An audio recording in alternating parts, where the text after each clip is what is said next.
Hi, my name is Katrina, and today I'm going to be talking about something that has been a struggle for me for a very, very, very long time, and only until I began separating from this particular thing, it transformed my life.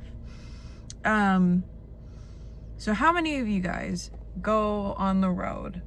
You're driving to work, you're driving home from work, you're going to the supermarket, and something happens. Somebody cuts you off in traffic, or somebody has road rage for absolutely no reason, honking their horn behind you the second the light turns green. It's happened to me a ton of times. It's happened to most of you. And so that little incident can kind of shape your entire day if you're not lucky. You go home, you're angry, you're holding on to that anger, you project it onto other things in your environment. You see your partner, children, and you still have this feeling of frustration and anger, and you continue this line of thought and this emotion, not separating from the events that have already transpired and have left. And you project it onto these people.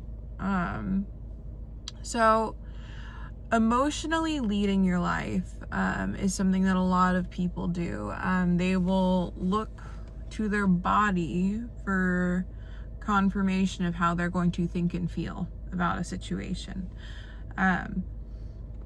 Whether it be investing, and that's why you can become a very bad investor if you listen to your body and to emotions. There can be a whole bunch of different things that this affects, but one of the best things in life is to learn how to separate from your emotional state. And I'm not saying to squash emotions or to ignore that they're even there and to kind of numb yourself down, but to learn how to regulate your sympathetic nervous system or parasympathetic nervous system. Because generally when people have these triggered nervous systems, and most of us don't know how to regulate them on our own, we use coping mechanisms instead of properly attuning our body to fit in the environment that we're in. A lot of people take up habits like drinking, sex, food. Sometimes you can have healthy habits too, I will admit. Working out. There are many different things. So one healthy thing that I've mentioned is working out to regulate your nervous system, but also another thing that you can do, and it will actually tap into your subconscious mind to create a modality of you that is just generally more calm in any situation you put yourself in, is meditating. So when you meditate or breath work, you're calming down your body in a way that it has never done before. Now, mind you, every single thought that you have is an unmet need, and sometimes it can feel very abstract to view every single thought as an unmet need, but really you are chasing an unmet need with every single thought that you have as far as your mind is concerned. So when you're chasing these thoughts, your brain never fully feels like all its needs are met. And when you can calm down your mind enough to where there are no new thoughts coming in, no new actions to be triggered or things to chase or situations to dissect, your mind can come into focus and feel like we're in a peaceful environment now. And when you do that enough times, your brain gets out of this survival complex it has created. Even if you're in a happy stage in your life, your brain has these survival fight or flight mechanisms. They're dormant, but they haven't been conquered yet.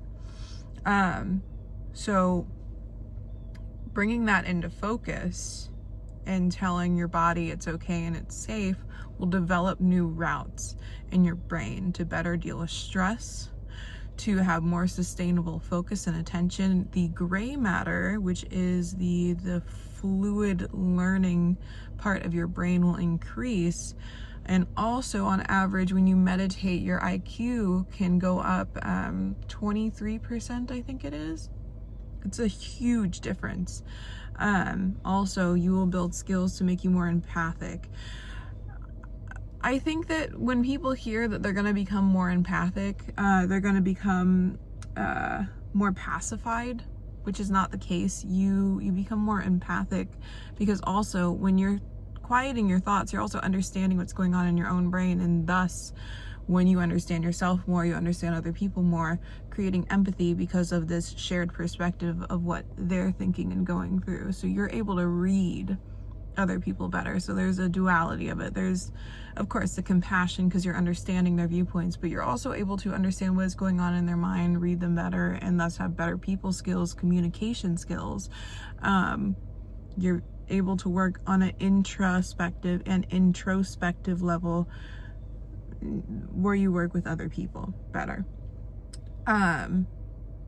Yeah, meditation is amazing.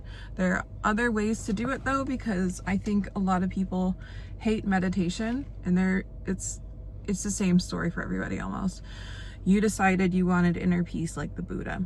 You sat down. You said, I'm gonna start meditating and I'm going to find this Zen that people are talking about, that Buddhists are so in love with, that they literally give up everything to find this stillness, right? And so you sit down and you're like, okay, close your eyes. Then thoughts occur and you can't separate from them. And you're like, how do I just focus on my breath? This is insane. How do people do this? And you get frustrated and you quit and you tried one time. And so that happened for me quite a few times. Something that I would recommend doing when you're first starting out, if you decide to try meditation, is to do a breath work video.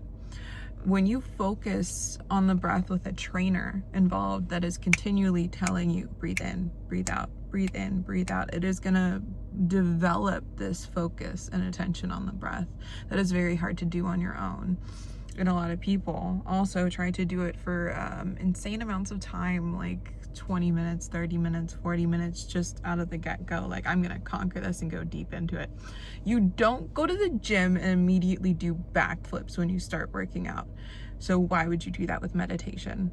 Do easier things with training wheels in order to start, and then from there develop and then go into maybe body scan after a while, or loving kindness, or Vipassana. Vipassana is one of the harder ones. But yes, also yoga. Yoga is very good because it will develop your attention on the breath without, I say it's meditation. It's kind of meditation. It's not 100%. So yeah, I think that is another great way to balance your parasympathetic nervous system. Some quick fixes. Also, if you have a very stressful day, it's going to sound very strange, but it is so amazing for regulating you. If you have a gym that has a sauna, doing hot sauna and then doing a cold shower after, especially where this is where your parasympathetic nervous system is. You hit that with ice water, it will immediately trigger you to calm down. So yes, those things are amazing. And I hope you guys enjoyed. Have a nice day.